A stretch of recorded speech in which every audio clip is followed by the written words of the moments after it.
You walk down the street and no one sees you.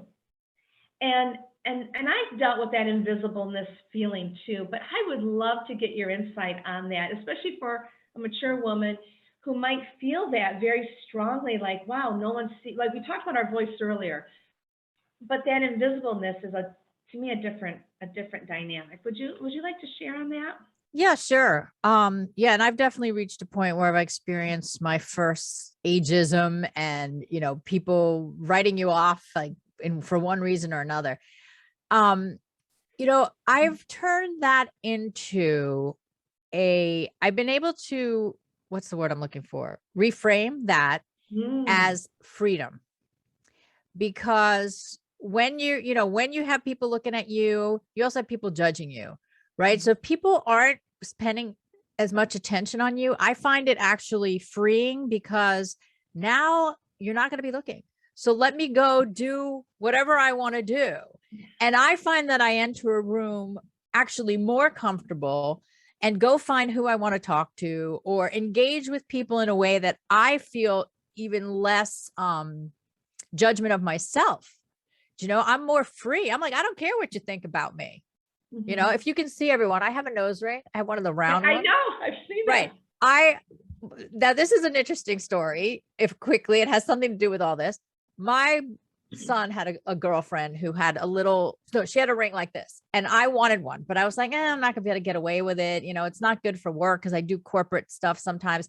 But I did go and get the little diamond that was right there, and I loved it, and people hardly noticed it. And every now and then someone would say, oh, I thought you had like a piece of glitter on your nose from the stage, but I see it's a little thing, right? And during COVID, I was like, oh, no one's going to see me for a long time. I'm going to go put in the one I really want. And I said it was going to be a COVID thing. And when COVID was over, I'd take it out, but I love it. So I'm not taking it out. And I've had my congresswoman notice it, like all these people who never noticed it before now notice it. And I didn't do it to get noticed. I did it for me.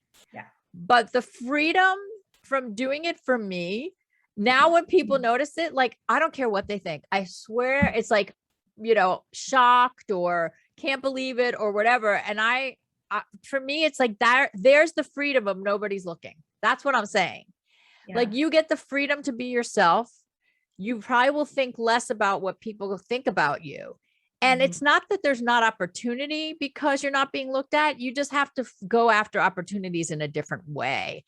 And I think that's engaging people one-on-one or engaging people in a conversation. And again, you are freer. So I just see it as the maturity brings comfort with yourself to begin with. And then I don't see it as invisible. I see it as like it's my invisibility cloak. If we go with Harry Potter, right? I choose if I put it on or if I don't. And that I don't know. I just find it, I've turned it into something not so bad. And I don't have to convince myself of that. I've experienced that it's quite fun sometimes to be invisible.